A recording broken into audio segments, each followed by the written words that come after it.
O senhor poderia me dizer assim o nome completo, a data de nascimento e local como é que nasceu? Olá, vovô Pato. Eu nasci em Itu em 28 de setembro de 1944, na rua Santa Rita, aqui perto da igreja de Santa Rita. O senhor conhece a origem da sua família? A minha família é de origem italiana, da região de Padova e da região de Nápoles. Os Volpatos vieram de Nápoles e os Fanchini vieram de Padova. Sabe que ano que vieram para cá? Meu avô chegou aqui em 1905 e veio para plantar café. Ele se associou ao fundador de Jaú e aqui constituiu toda a família de 17 filhos, e seu irmão Ângelo Fanchini tinha mais uns 12 filhos. Fizeram uma aquisição de uma greba de terra que ia ali da Rua Santana até hoje onde que é a Caetano Ruggeri, ali onde hoje denomina-se Vila Creto, é o nome do meu avô Creto Fanchini, ele que constituiu ali o bairro. Meu avô foi o pioneiro em Itu no cinema, ele fez o cinema aqui no centro da cidade, que é o Cine Sabará, foi o pioneiro em cinema mudo em Itu. Depois, meu avô também foi pioneiro em carro Ford Bigode, 1927, que ele tirava apenas para vir à missa aos domingos. O carrinho era conduzido ele, minha avó e um tio meu vinham com esse carrinho para a missa das 10 horas no domingo na Candelária. Meu avô também teve vários pioneirismos na Vila Creto. Ele foi um plantador de café, depois ele virou para frutas e ele foi também internado no Hospital Pirapitingui na década de 40 como início de hanseníase, lepra. Depois se curou e voltou à sociedade. Morreu com 80 anos e ele morreu lúcido, cego. E eu e meu primo Francisco Fanchini, que foi vereador também nessa cidade, nós cuidávamos desse nosso avô. Um ficava com ele no período da manhã e estudava à tarde, outro estudava de manhã e ficava com meu avô à tarde. Por isso que nós conhecemos muita coisa da Itália, nós conhecemos muita coisa da cidade de Itu, muita coisa da história do Pirapitingui, por causa do meu avô cego, que contava para a gente, criança, nesse período de infância. Meu pai é de origem ferroviária. Meu pai e seus irmãos, eram dois irmãos, com meu pai 3, todos ferroviários. Meu pai era lenheiro em Itaici, município de Indaiatuba. Lá ele trabalhava todos os dias.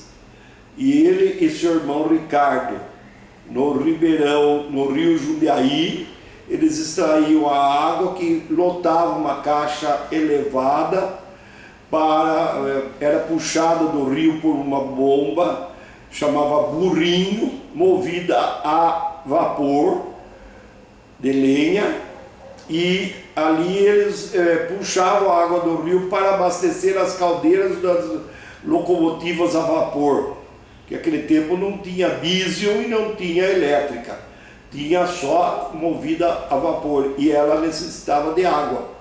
E Itaici era um centro de abastecedor de locomotiva na parte de água. Meu pai trabalhava nisso, 12 horas por dia. Plantava na beira da linha, nas horas de folga dele, arroz, feijão, milho, amendoim e algumas hortaliças que ele trazia no trem de noite, e a gente ia auxiliá-lo buscar lá na estação ferroviária. Meu pai também tinha um hábito no final do ano de dirigir a Mairink, grande trocamento ferroviário da Sorocabana, porque nós tínhamos direito ao transporte gratuito, e buscar vinho em Mairink, que é o município de São Roque. Nós íamos buscar 8 garrafões de vinho de 5 litros, que a gente abastecia o ano a casa da gente, porque era de origem italiana, tinha costume de tomar um copo de vinho. Meu pai era um lutador, ele ficou 30 anos na ferrovia como lenheiro, sofreu, tinha que puxar água com lenha e dia de chuva não tinha abrigo para lenha, então a lenha molhava e ela na fornalha era difícil. E Itaici também abastecia as locomotivas de lenha, porque além do tambor de água, as locomotivas tinham aquele recipiente para lenha. Só que os maquinistas encostavam a locomotiva e não queriam lenha molhada, e queriam lenha seca, porque também o guista, que chamava o ajudante do maquinista, ele tinha que jogar lenha seca, porque senão a locomotiva não fazia vapor. Essas histórias eu conheço bem, e eu depois, por influência do meu pai, quando eu completei 14 anos, ele quis que o filho seguisse a carreira ferroviária. E eu fui fazer o exame do curso de formação dos transportes. Curso de formação dos transportes formava telegrafista para Sorocabana. Eram 2 anos em Itaici também. Porque Itaici era um trocamento que vinha os trens de Piracicaba ou São Pedro, mais adiante, né? São Pedro, Piracicaba e a Jundiaí, e outro ramal que vinha de Campinas a Mairink, e cruzava tudo em Itaici.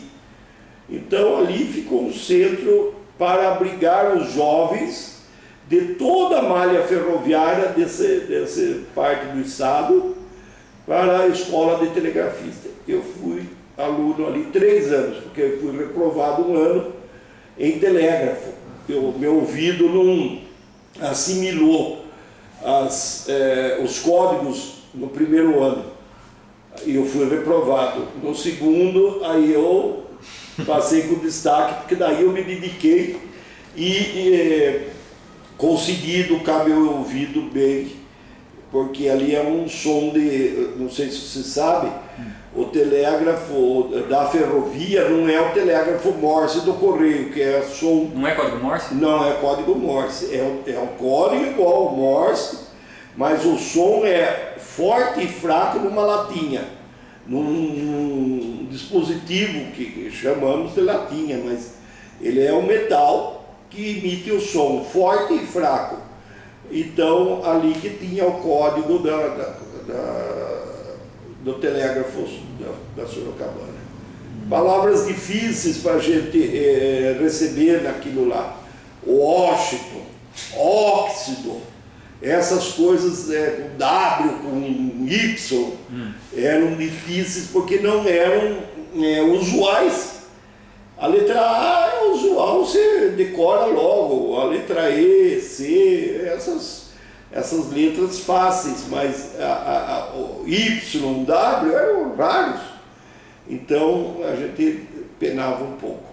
Naquele tempo também, a estação ferroviária tinha os armazéns de estocagem de produtos agrícolas.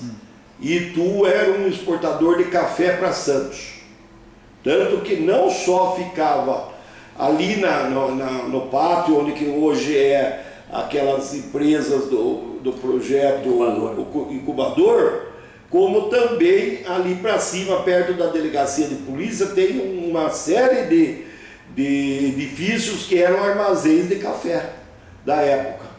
Então até o outro lado da rua também era armazém. Também era armazém, isso, era ali estocado o café, porque eles aguardavam o melhor preço para vender. Claro. Como lógica, o café era comprado do produtor e o chamado exportador ficava aguardando uma época boa para ele negociar. Quanto café eu vi, tinha um chamado furador. Era um dispositivo metálico, côncavo, que tinha uma ponta fininha, enfiava no saco de café de junta, e tirava a amostra do café para o comprador ver se o café era mesmo bom ou não, cheirava, olhava os grãos, tudo isso. Depois Itu foi um depósito de açúcar de Piracicaba. Quando o açúcar estava na safra, em evolução, veio muito açúcar de Piracicaba e ficava aqui aguardando vaga no Porto de Santos. Entendi. Outra recordação que eu tenho era dos trens de gado. Trens de gado que vinham da Mogiana, através de Campinas, de Minas, né? E iam para um frigorífico abatedouro aqui perto de São Paulo, chamado Jandira, Carapicuíba, Osasco. Esses lugares tinham frigorífico e passava trem de 20, 30 vagões com 20, 30 cabeças de gado cada um deles. E esses animais tinham prioridade, os trens passavam só não passavam na frente do trem de passageiro, porque o passageiro era o prioritário 1. O segundo era o trem de gado, porque podia morrer muitos animais no transporte. E passava aqueles trens de gado com o gado berrando na estação, a gente tinha muito disso. Outro fato que marcou muito minha vida foi a Avenida da Saudade, ali na frente do 100% Vídeo, do restaurante Colombo.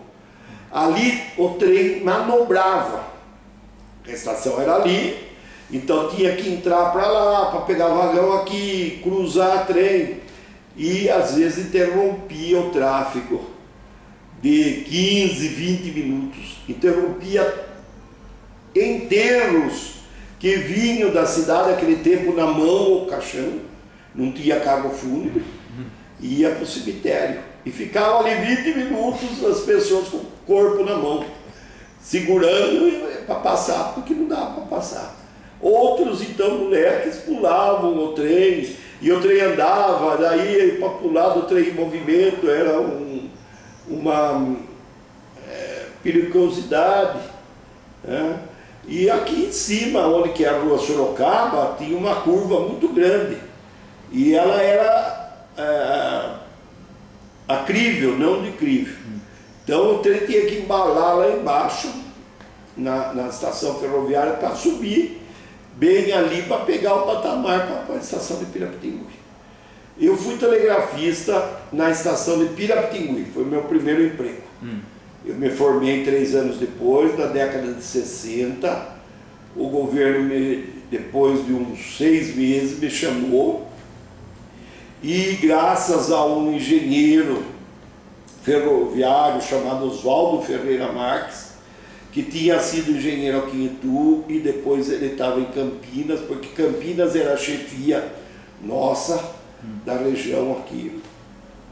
Ele atendeu o pedido de uma professora do Regente Feijó chamada Nair Serapião Buído, que viu a minha dificuldade em querer continuar estudando e trabalhar. Eu era um menino de 18 anos que queria trabalhar e estudar.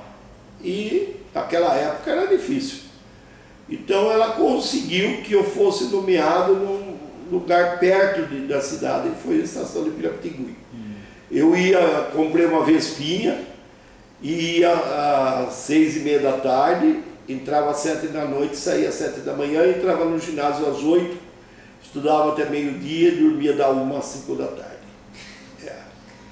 Mas valeu o esforço. Com isso, eu de noite na estação de Pirapitingui não tinha força, era lampião a carbureto. Lampião a carbureto ele funciona com água e a pedra que emite um gás, mas ele não apaga nem com vento forte. E o lampião a carbureto quebrou muito galho e a lamparina de querosene que ficava para a gente escrever. Estudei muito à noite com a lamparina, mas valeu a pena. Fiz 2 anos depois de telegrafista, fiz um concurso que era difícil, da Sorocabana, e fui classificado como escriturário, posto a mais do que telegrafista. E fui nomeado para Piracicaba. Só que tinha um cidadão que trabalhava no escritório de Itu, o senhor Bichara, e ele era de Piracicaba. E ele queria voltar para a terra dele. Então nós fizemos a chamada permuta. Ele foi para Piracicaba e eu vim para Itu. No lugar dele fizemos a troca e fiquei 2 anos no escritório da ferrovia aqui também, com o encarregado do escritório, chamado o senhor Liberato Tasca. O senhor era o senhor grandão e nós trabalhávamos com a via permanente. O escritório aqui de Itu, ele cuidava dos chamados tatu, ou as pessoas que conservavam a linha. Trabalhador, 2º grau encarregado e 3º grau feitor. Cada 7 quilômetros tinha 3, 4 casinhas e tinha um feitor, um encarregado e 3 trabalhadores que moravam ali. Por quê? Porque se desse um acidente qualquer, um trilho que quebrasse, um veículo que soltasse a roda ou ela descarrilhava, como chamavam, era chamado esse pessoal a qualquer hora.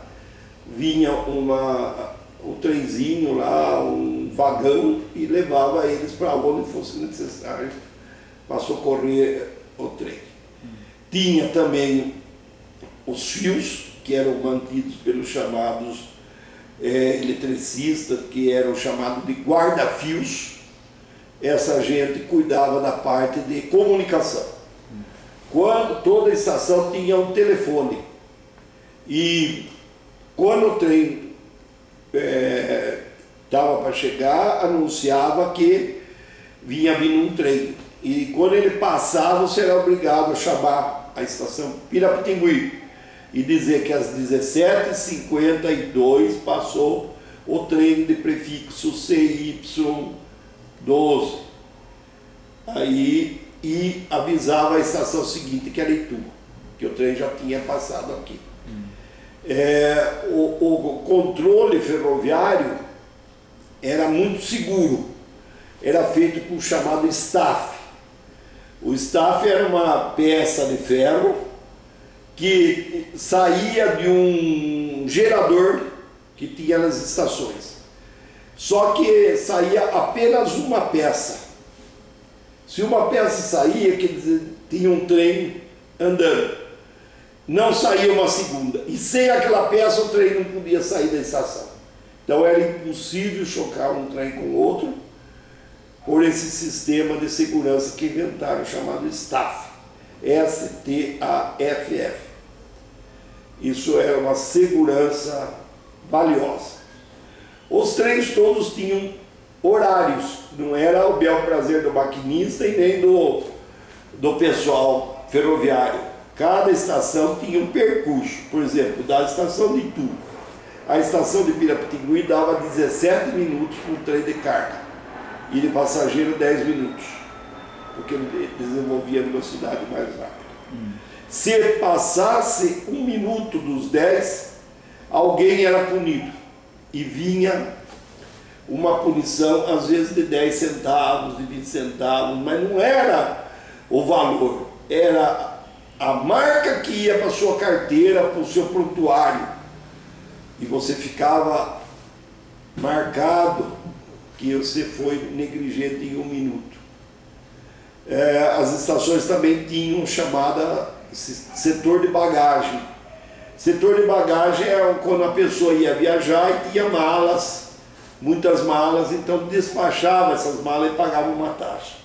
Ou pequenas coisas que queriam enviar, por exemplo, se queria enviar para uma pessoa em Botucatu um ar-condicionado, e você fazia uma caixinha e despachava pelo trem de passageiros chegava no mesmo dia.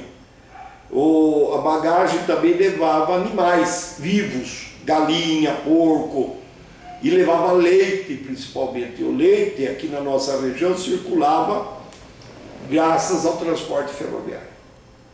Na estação de Pirapitingui embarcava leite que sustentava a cidade de Mairinque. 8 horas da manhã tinha lá o seu Neco. Ele vinha com a carrocinha dele, com o cavalinho dele, vagaroso. E chegava na estação, trazia 2 tambores de leite, que o trem levava para Mairinque e tinha que chegar logo para não coalhar. Porque ele tirava o leite às 4 da manhã, às 8 ele embarcava e até às 10 tinha que estar em Mairinque na cidade. Não coalhava o leite. Não coalhava o leite. Entendeu? Essas são algumas coisas que eu posso contar da vida ferroviária. Assim, então o senhor entra na ferrovia em que ano? Eu entrei na ferrovia em 1958 no curso de formação dos transportes. Esse curso contava como tempo de serviço. Então, foi em Itaici. Itaici. Daí, depois que o senhor terminou o curso, foi para Pirapitingui. Fiquei 6 meses aguardando a ferrovia chamar.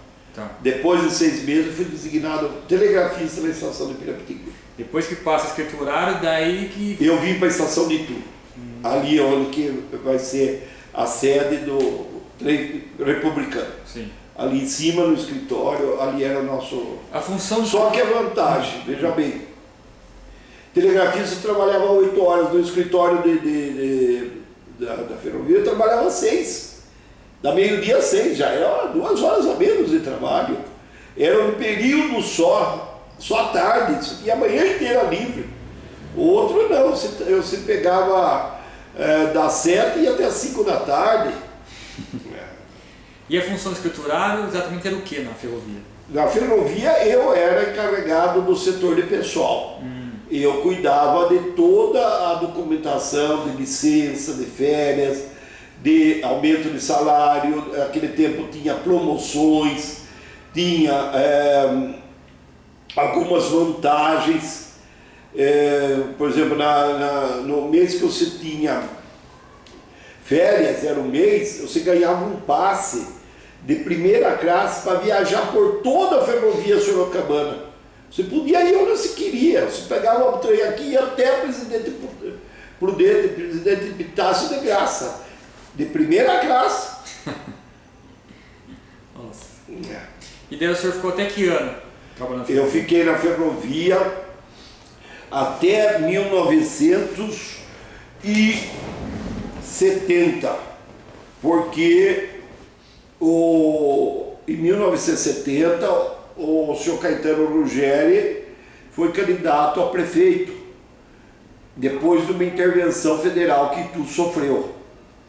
E aí resolveram chamar um jovem para ser vice do senhor Caetano.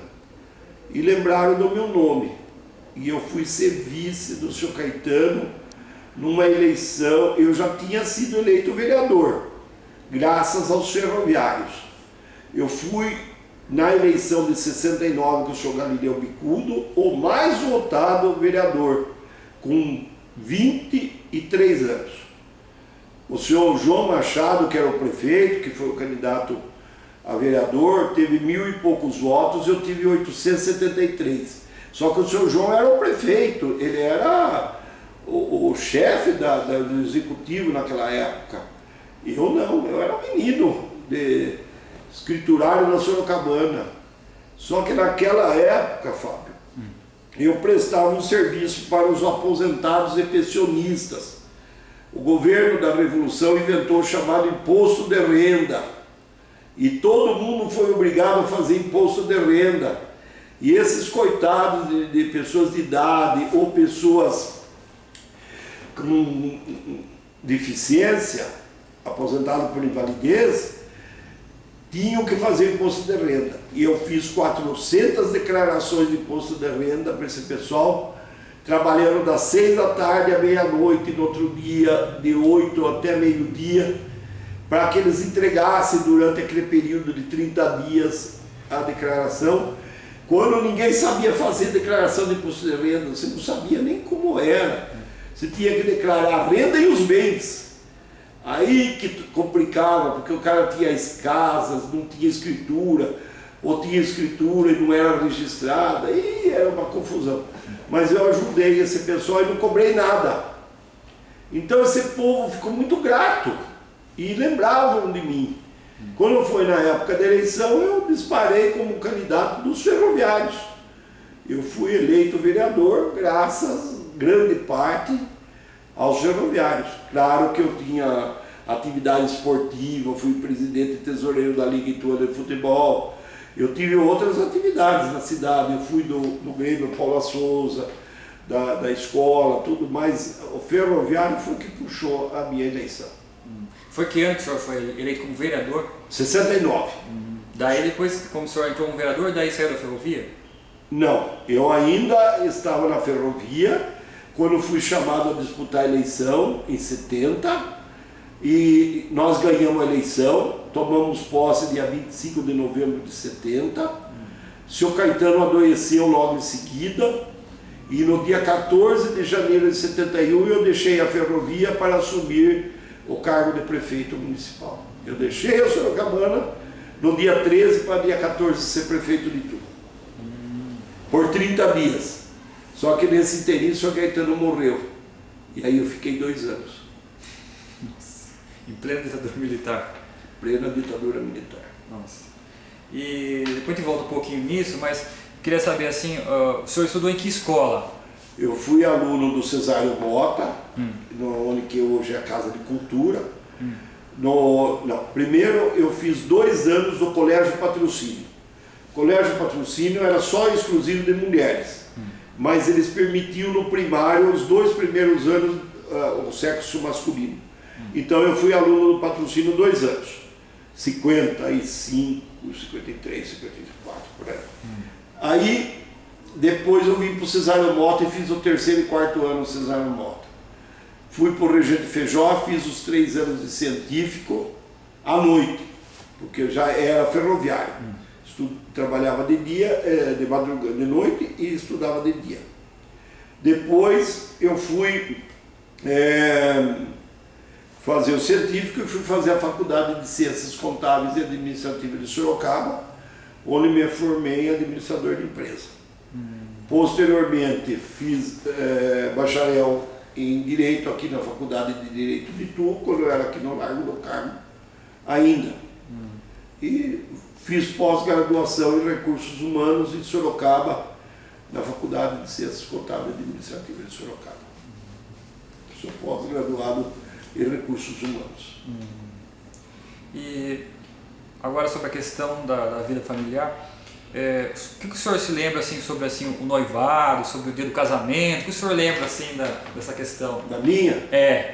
Bom, eu fui muito namorador aqui, né?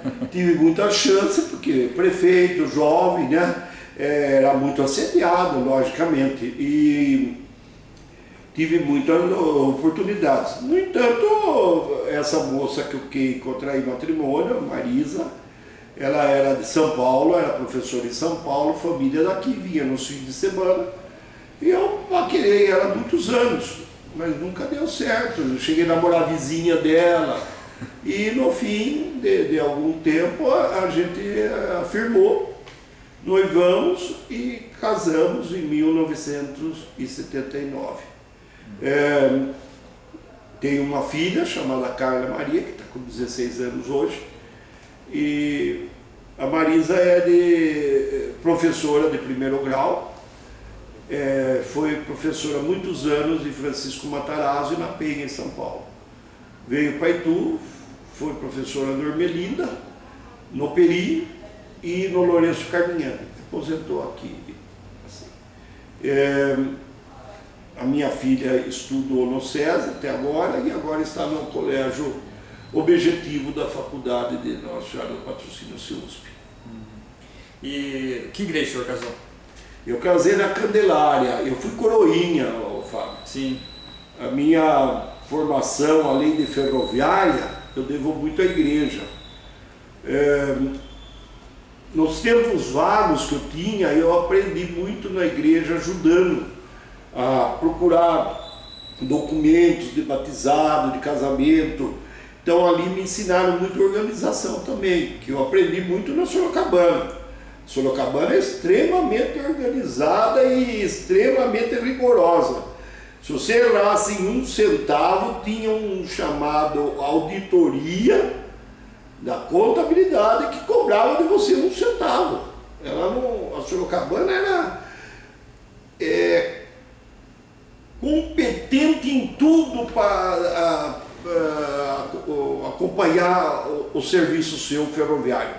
Que você tinha que despachar uma mercadoria, tinha uma tarifa, tinha o peso e às vezes você errava na conta. Não tinha essas máquinas de escrever de hoje. Não tinha essas coisas, era na mão mesmo.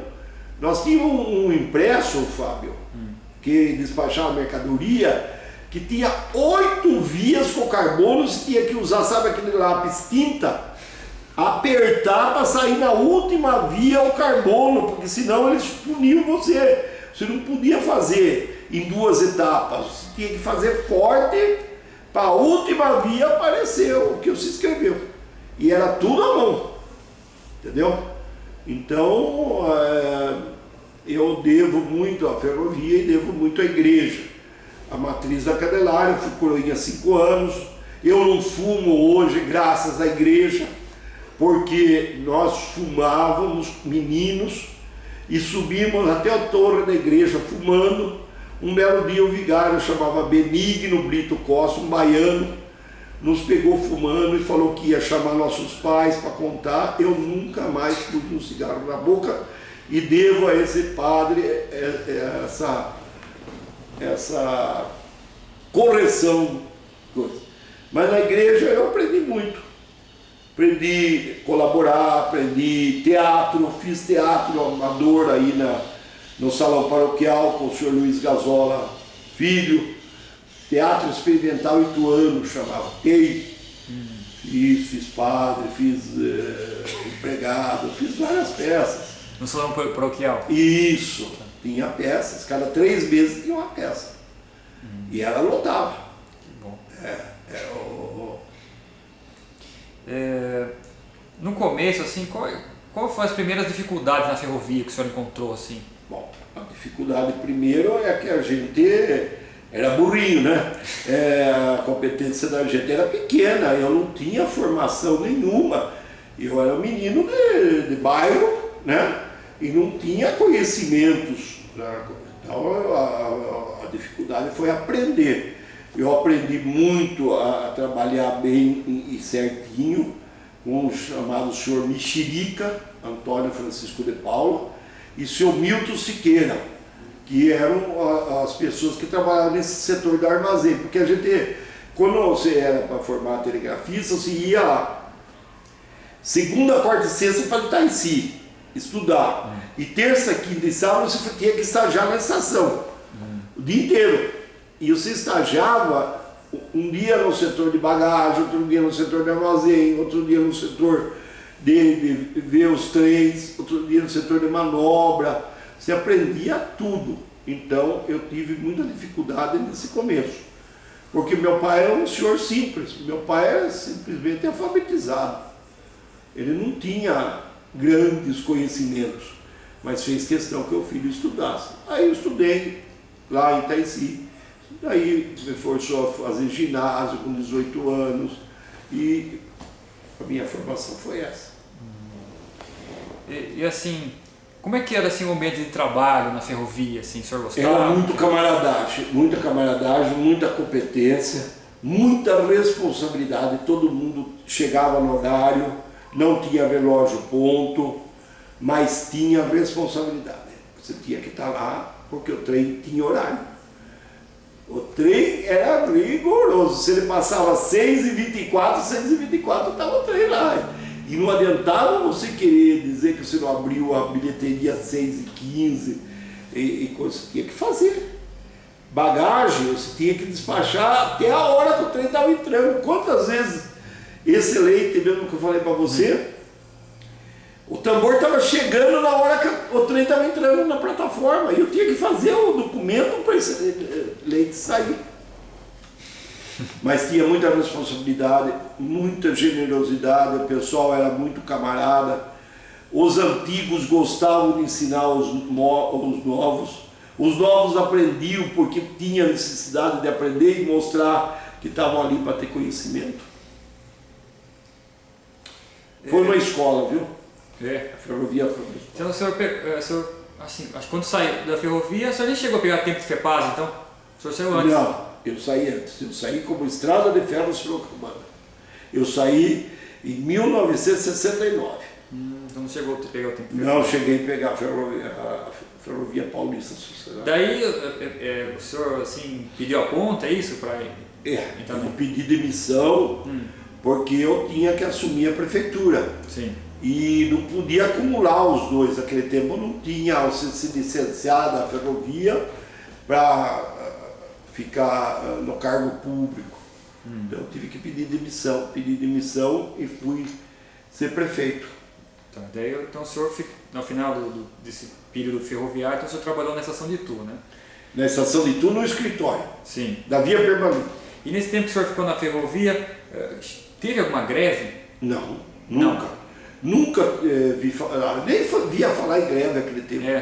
Naquele tempo não tinha greve, não. Tinha, às vezes, insatisfação, claro.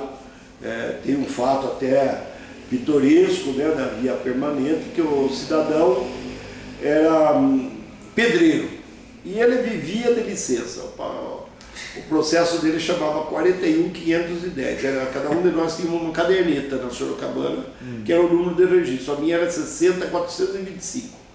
E o dele era 41.510. O processo dele tinha 10 centímetros de grossura, de tanta licença que ele tinha.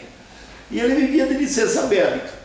Um belo dia, o bairro Alberto Gomes estava começando naquela época, vieram e falaram: olha, o cidadão tal está lá fazendo casa no Alberto Gomes, está em cima do andaime. Nós fomos no Cataíra, pegamos um fotógrafo Cataíra e fomos lá fotografando o cidadão em cima do andaime, assentando tijolo. E procuramos o médico que cuidava dos ferroviários, porque naquele tempo o ferroviário era tão beneficiado que tinha um médico especial para ele, o Dr. Emílio Quiriguini. O médico, vamos lá, doutor Emílio, está aqui, o cidadão está trabalhando lá, como é que é? Ele falou: meu filho, para mim ele está doente. Se ele está trabalhando, ele está trabalhando para o que ele quer, mas ele está doente.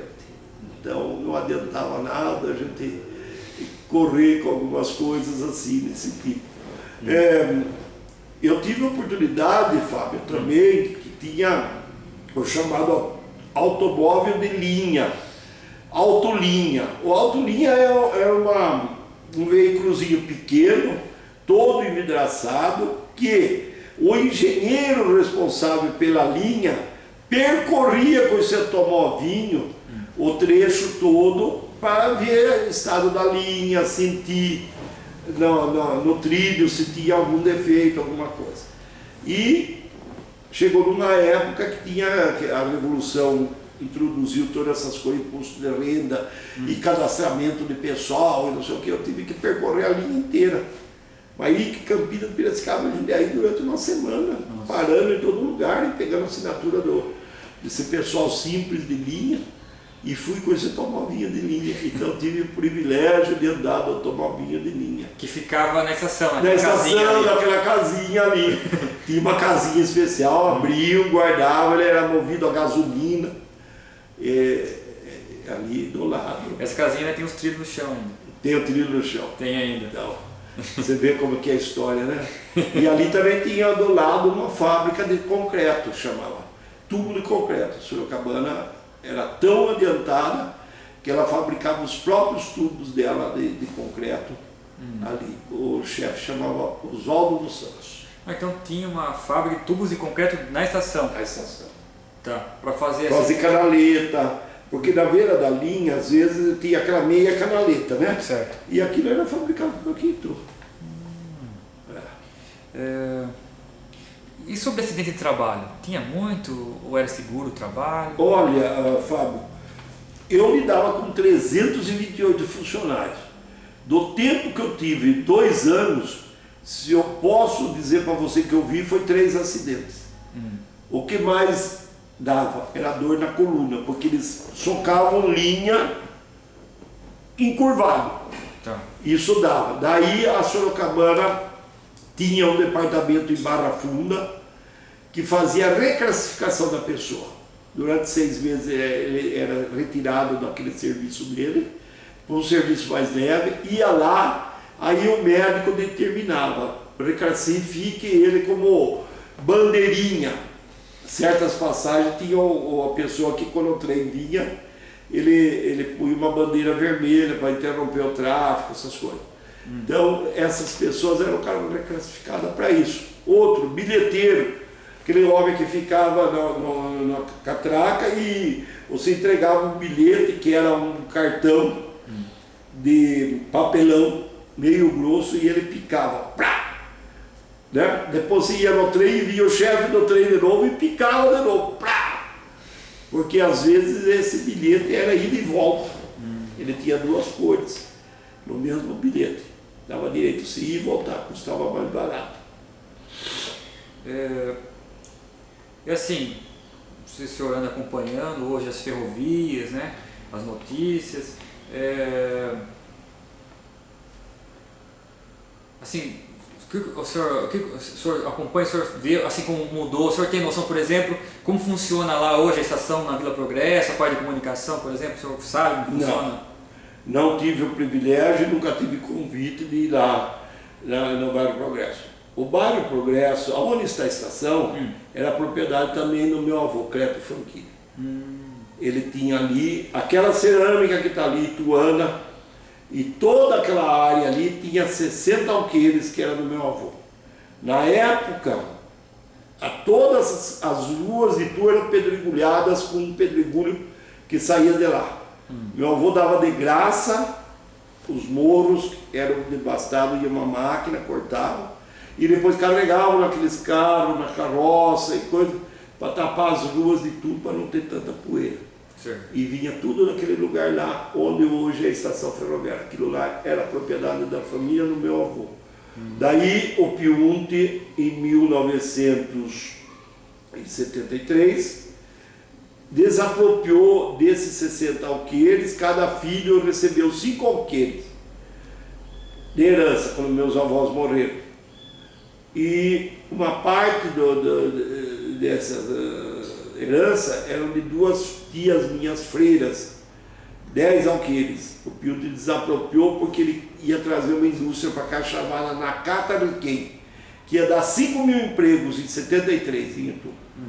Só que ele desapropriou, a empresa não veio e resultou em todas aquelas indústrias picadinhas que tem lá hoje, menores, naquele bairro lá. Mas ali era tudo propriedade da minha família. Entendi. De meus tios. A minha mãe é lá na onde que é o viaduto que passa a rodovia. Bem naquela área que vai da rodovia para o sentido de Salto, daquela área lá, a da minha mãe era 5 alqueires ali. Nós vendemos para Manuel Garcia Filho, um diretor da Godia, em 1972. Então o senhor entrou como prefeito em 70, e daí como que foi essa carreira política? Minha carreira política foi o seguinte: eu era estudante, líder ferroviário, e o senhor Galileu Bicudo, que era um político hábil, que tinha sido deputado, tinha sido prefeito já, ele viu na gente uma possibilidade de um jovem disparar na política. Ele tinha compromisso com 7 ex-vereadores e ele podia indicar 11. Dos 7, ele garantiu a vaga para mim, 8ª vaga no grupo dele. Eu e o Piunte. O Piunte também foi junto. Nós fomos eleitos os 2 mais votados. Eu com 846 votos e o Piunte com 740 e poucos votos, em 1969, com 23 anos. Depois, aquilo que eu contei para você, eu estava de vereador. Surgiu a eleição para completar o mandato do prefeito que tinha sido cassado e ninguém queria ser candidato pela Arena, que era governo. Sim. Sou Caetano se habilitou, que era um líder populista, do Ademar de Barros, do PSC, Partido Social Progressista, PSP. O senhor Caetano foi candidato a prefeito e ninguém queria ser vice dele, porque ele já tinha perdido 3 eleições.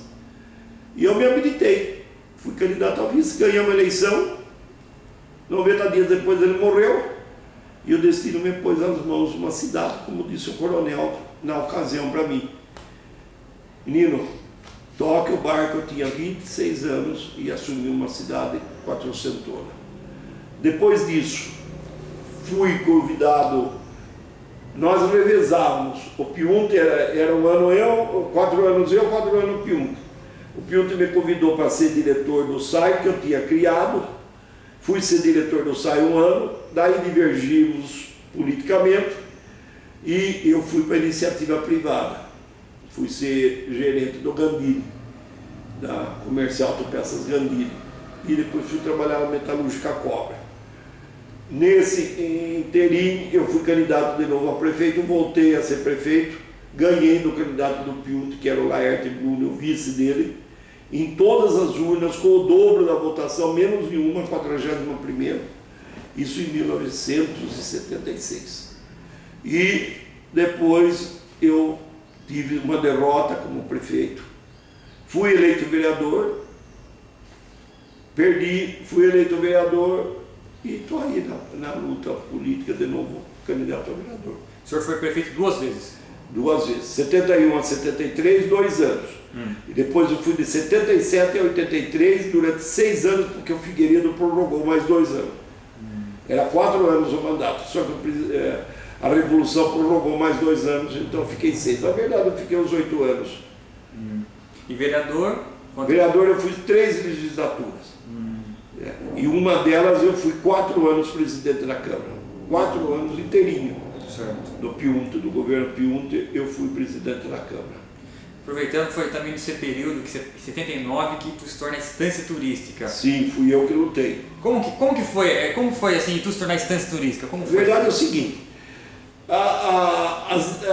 as instâncias que naquele tempo eram hidrominerais e climáticas e de praia, né, praiana, ganhavam alguns recursos a mais por causa de incrementar o turismo. E nós tínhamos um pouco de turismo, tínhamos, começando com o Simplício, fazer a divulgação de tudo, não ganhava nada, não tinha verba, não tinha recurso.